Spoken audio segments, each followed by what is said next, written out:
After living in Florence for 8 years, we have gradually discovered the rhythm of food throughout the year.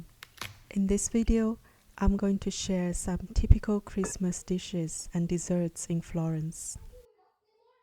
This is 1 week before Christmas. We came to a neighborhood restaurant in the center of Florence. It is now deep into the Christmas season. The restaurant is fully decorated for the coming festivals.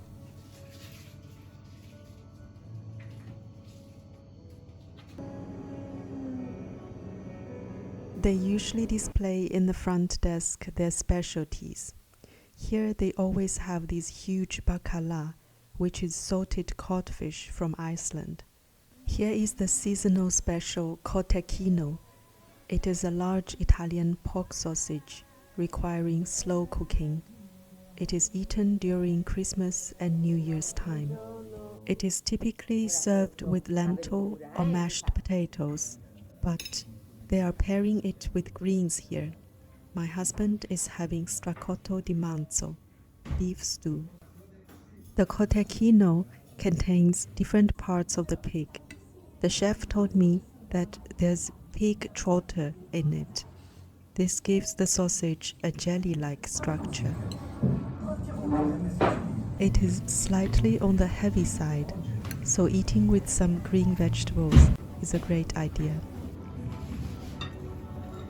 I've had pre-packaged Cotechino from supermarket. The freshly made one here is softer and less salty. We are going to try this seasonal dessert, which is called menni. It is made of chestnut flour. We've never tried this before. They only make them at this time of the year. They don't look fancy, but taste very good. There is raisin inside. It feels very seasonal. That was a special meal. We felt that we had honored Christmas time with food.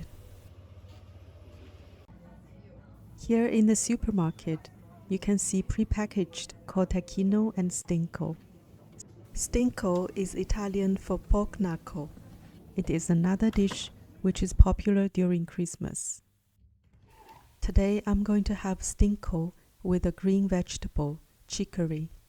I see this kind of chicory a lot in the local vegetable shop at this time of the year, but I have never tried it at home.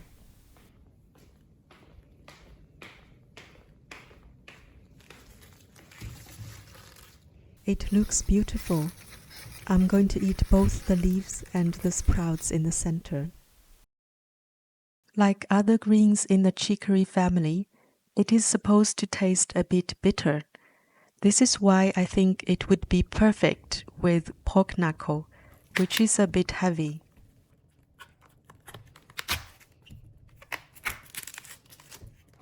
I'm actually having a lot of fun processing this vegetable, which is new to me.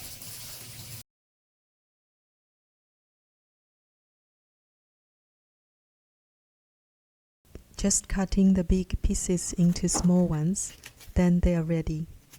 I'm going to cook them in a very simple way, just with olive oil and water.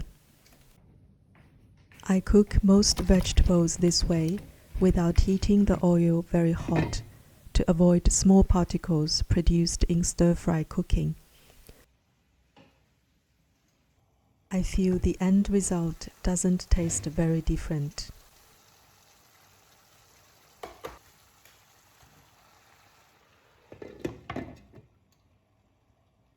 Now let's see what the Stinco is like.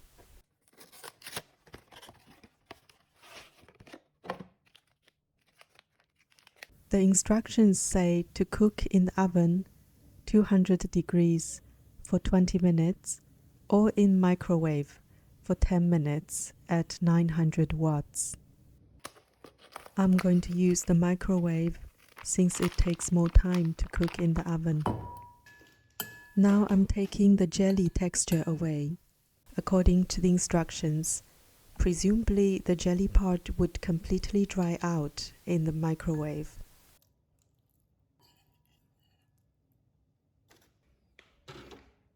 covering the food with the top. I'm going to give it 7 minutes to see how it goes.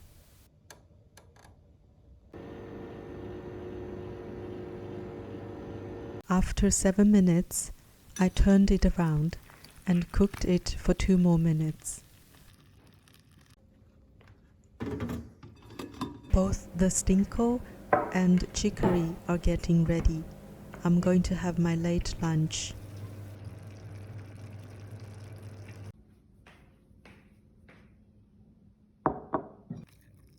The volume is big, so I'm just going to have some of it. The meat is completely soft and easy to take off the bone. I always find the meat next to the bone most tasty.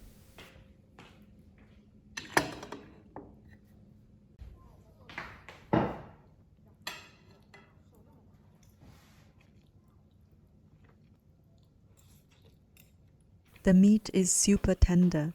It is on the salty side, but that was expected because it's pre-packaged. They tend to make it salty. It goes very well with chicory.